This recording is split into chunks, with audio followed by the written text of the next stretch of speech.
How to use Windows 11 backup settings. 1. Using OneDrive syncing. Tab. Settings Windows backup. Turn on Remember My Apps and Remember My Preferences. Manage sync settings. 2.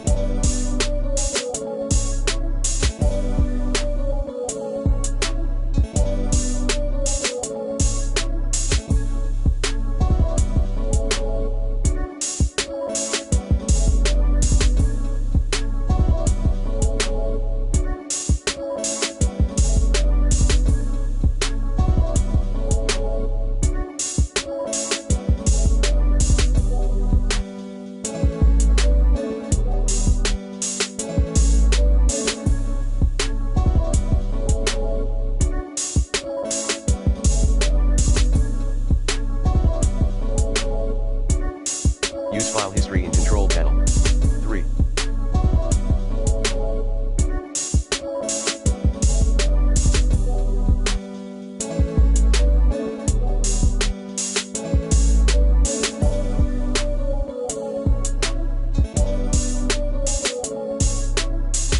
Use a dedicated backup tool on the web, such as Acronis Cyber Protection Home.